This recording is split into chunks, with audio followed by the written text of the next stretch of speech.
جب ہم جنگ کی بات کرتے ہیں تو ذہن میں ٹینک، طیارے اور بارود ہوتا ہے، مگر جدید دور میں ایک ایسی جنگ بھی لڑی جا رہی ہے جس میں نہ گولی چلتی ہے نہ خون بہتا ہے، مگر نقصان اربوں کا ہوتا ہے۔ اور اس ڈیجیٹل میدانی جنگ میں ایک نام ایسا بھی ہے جس سے دنیا کے بڑے بڑے سیکورٹی ادارے خوف کھاتے ہیں، یہ ہے پاکستانی ہیکرز۔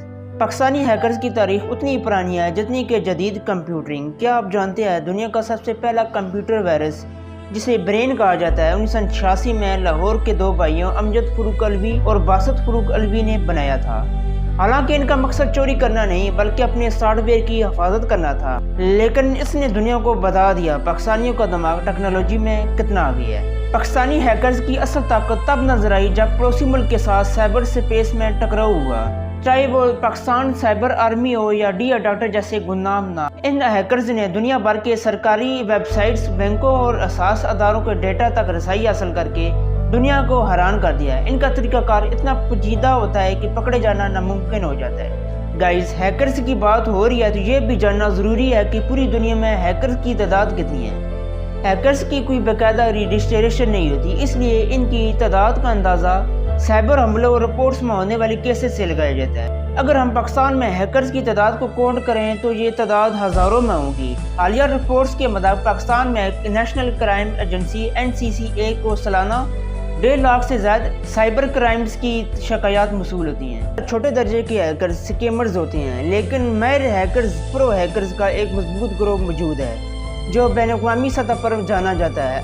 ایک اندازے کے مطابق ہر 39 سیکنڈ میں کہیں نہ کہیں سائبر حملہ ہوتا ہے، جو روزانہ کے تقریباً 2200 سے زائد حملے ریکارڈ کیے جاتے ہیں۔ اور عالمی سطح پر سب سے ایڈوانس ہیکنگ کی بات کی جائے تو پہلا نمبر ریشیا کا ہے، دوسرا نمبر چائنا کا ہے اور تیسرا نمبر امریکہ کا اور چوتھا نمبر اسرائیل کا ہے۔ پاکستان کا نمبر ٹاپ 5 میں نہیں آتا، لیکن کم مسائل میں بڑا دھماکہ کرنا پاکستانی ہیکرز کی بات ہے۔ یار، میں بھی کتنا بے وقوف ہوں، ہیکنگ کے بارے میں اتنی باتیں کی لیکن یہ نہیں بتایا کہ ہیکنگ سیکھتے کیسے ہیں، تو چلیے یہ بھی جان لیجیے۔ اکثر لوگ سمجھتے ہیں کہ ہیکنگ کسی اندھیرے کمرے میں بیٹھ کر خود بخود آ جاتی ہے، لیکن حقیقت میں یہ ایک باقاعدہ علم ہے۔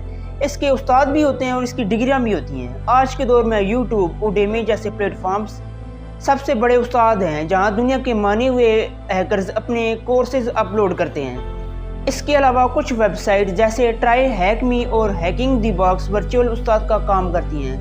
یہ آپ کو فرضی سسٹم دیتے ہیں اور ساتھ ساتھ آپ کی رہنمائی بھی کرتے ہیں۔ پاکستان میں بھی اب بہت سے ادارے اور یونیورسٹیاں سائبر سیکورٹی میں باقاعدہ ڈگریاں دے رہی ہیں۔ اس کا مطلب یہ ہے کہ یہ ایک باقاعدہ پیشہ بن چکا ہے۔